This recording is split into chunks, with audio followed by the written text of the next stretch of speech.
Well, hello there. This is Anthony Hikes, back online with 42.5 million American people living below the poverty line. The episode that I like to talk about today is our American youth. They classify them as the at-risk youth here in America.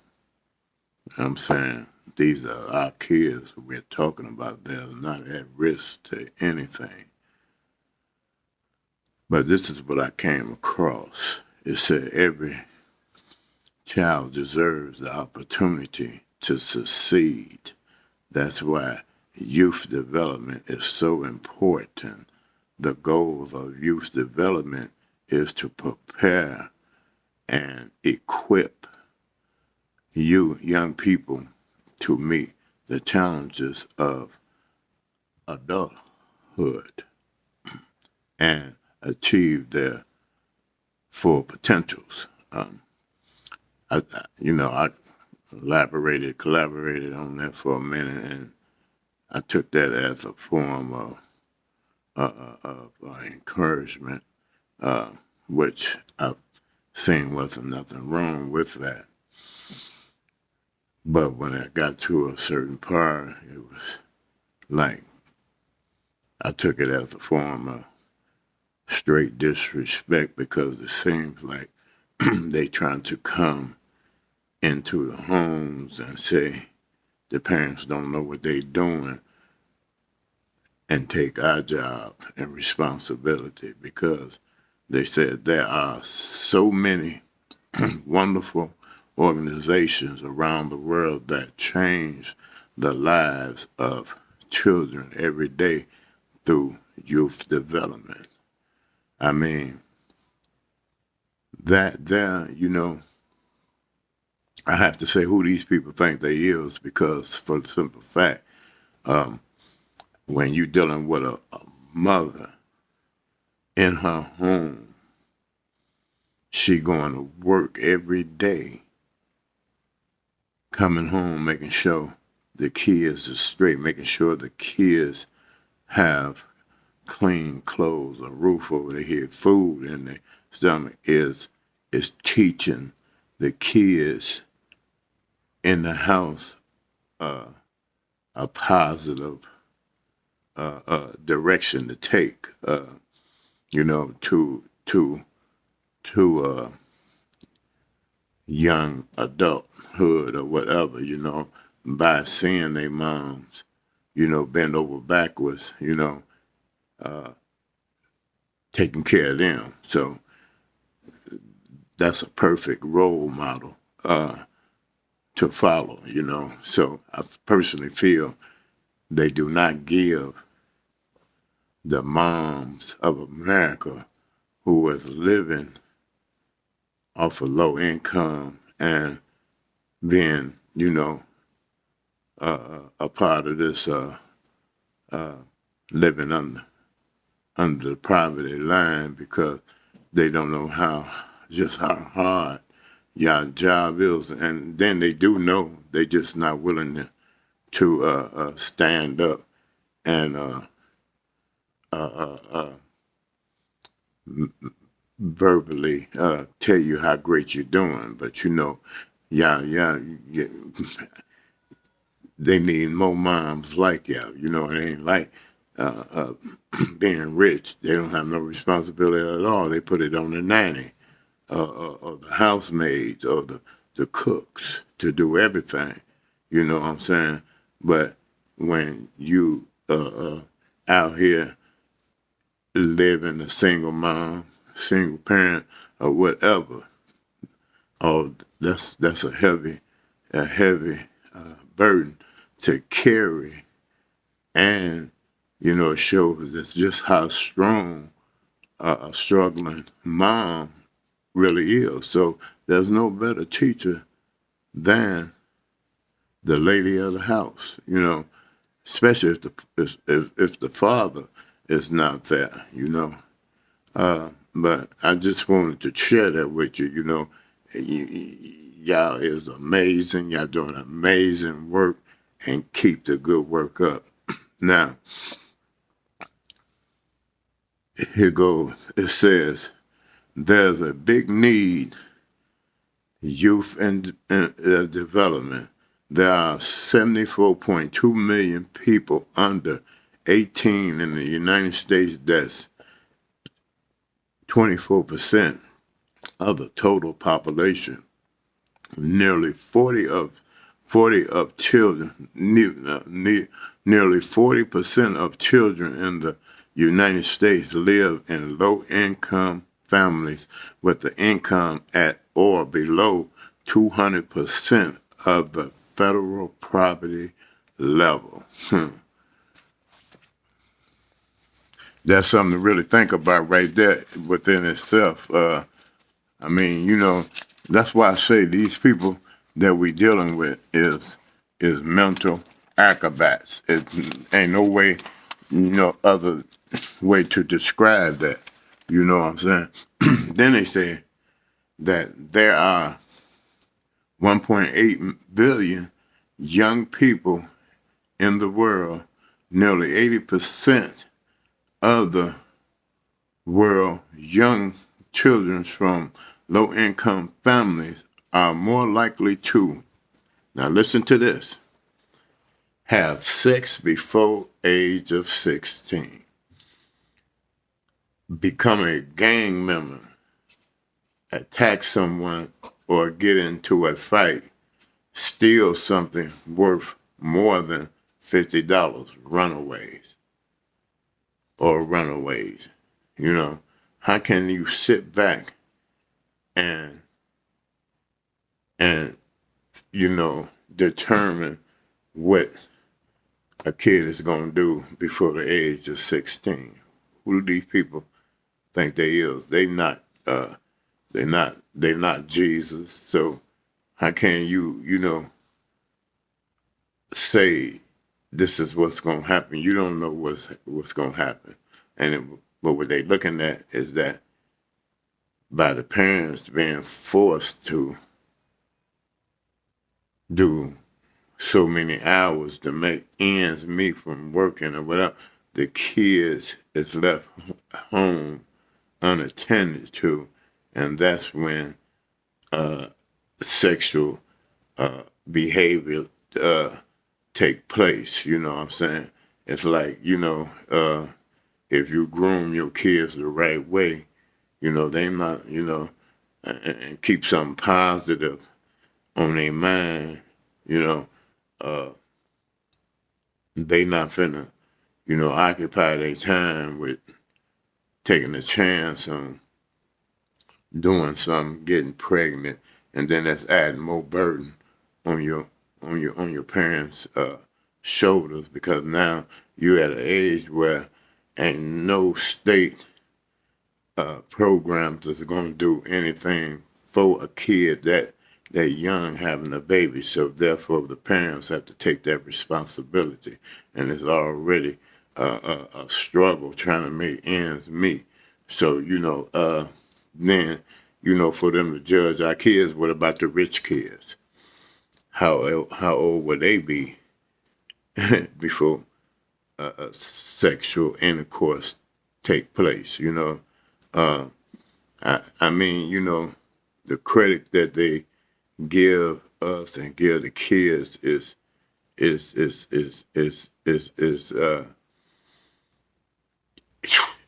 hard to even describe. It's not right.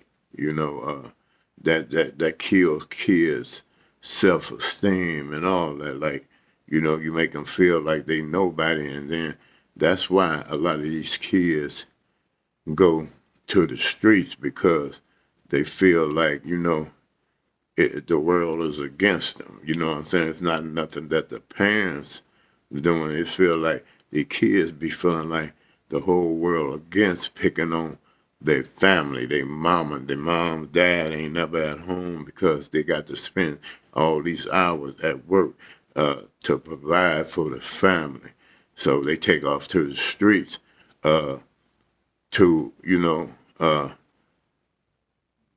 find the comfort zone that they need, or maybe even to go to the streets to try to help mom and dad by taking a chance, trying to make ends meet to bring home, to take some of the burden off of them so they don't work themselves in the grave.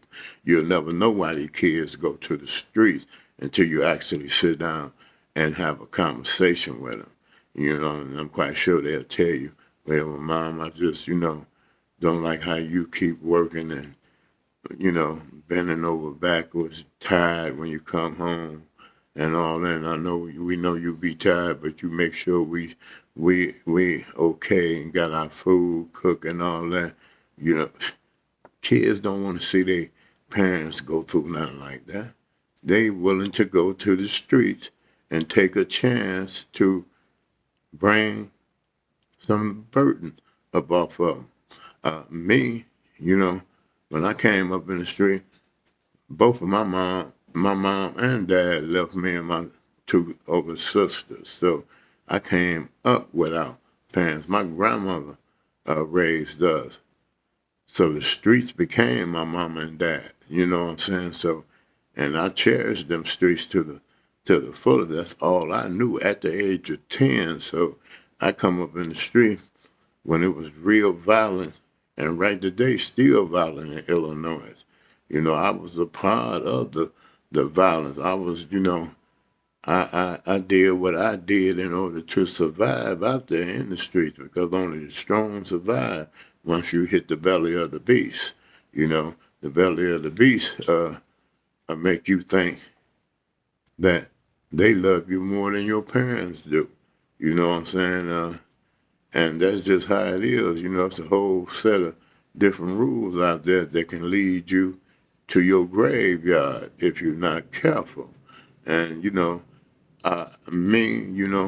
my experiences in the streets, I don't wish them on nobody. I've been shot 26 times, 26 times. And I used to wonder why. Well, why is God keeping me here? Now I know why he's keeping me here, so I can talk to you, all the youth in America, to let you know, stay away from them streets, because when you think you got them figured out, you don't. And when you realize you don't, you'll be sitting up in one of them prison systems with 20, 30, 40 years, or up in one of them prison systems with natural life, or in one of them graveyards with no life at all. So whatever you do, live your dream, because it's nothing but hidden talent in the youth, just looking for opportunity to let it shine. And that's why these groups, organizations that they call, that's got all these wonderful things. Yeah, they have wonderful programs, but it's only the programs that they want the youth to do. And the youth is not going to go for it, because they all got hidden talent and want to live their dreams. And a lot of them go to the streets just to get the money they need to get a studio time or whatever they want to do, rap or whatever. You be an artist. You know what I'm saying? Let them, give them opportunity to live their dream. That's the only way it's going to come true, if you let them live it. But if you don't build a personal relationship, it's never going to work. And another thing is not going to work when it comes to these organizations. You come up with a silver spoon in your mouth and come try to tell me about the street, I'm going to look at you like you're crazy, because you don't know nothing about the streets, ain't been in the streets, so how you going to tell me about the streets? So the best teachers in the world is the ones who've been in the streets, experienced what goes on in the streets. And I'm telling you, don't nothing go good for you in the streets. You know what I'm saying? Some of your best friends that you think that's there for you will be the very one to put a bullet in the back of your head or a knife in your back. I had it was four of us: Fast Eddie, Lebo, Psycho, me, and then we picked up another guy. I organized the gang called the Baby Gangsters, and we represented just that. You know what I'm saying? But coming up through the prison systems, you know what I'm saying? I always used to point my finger at the system. You know, there was a reason why I was there. You know, in the prison system, and until I realized, the old man told me, until you realize that who put you here, you will never come up out of that state of denial that you're in. You know what I'm saying? And he said the only one you can point your finger at is the man in the mirror. And he was right. Once I accepted that and realized that I put me in, I formed what you call self-respect. You have to form that respect for within yourself in order to respect others. I made a vow that from here on out, since I knew we was one of the ones who helped take the respect out of our community, I was going to find a way to put it back. And that's why I'm here today. You know what I'm saying? Don't, you know, for our youth, you have to continue to, to live you say, you know, my message to the youth out there, never give up on your dreams for number one. Never give up on your dream. Unlock your full potentials of making your each and every desire become a reality. You know, when they tell you that you cannot do something, being rejected, and you always reply to them is that, yes, I can. You know what I'm saying? I'm going to make it. You know what I'm saying? Do not let, you know, them break you down mentally into giving up on your dream. Never, ever let them take that away from you. Never. You know, I finally realized, like I said, the real reason why I am given life after life. And that's so I can talk to you, so I can let you know that I'm here for you if you ever need to talk about anything, any type of advices, directions should you go. And I want you to know, I'm on Facebook, you know, under Anthony, and I'm here for you at every step of the way. But, you know, always, you know, continue to look straight forward, you know what I'm saying? Never look down, because as long as you stay focused forward, your dream is straight down the street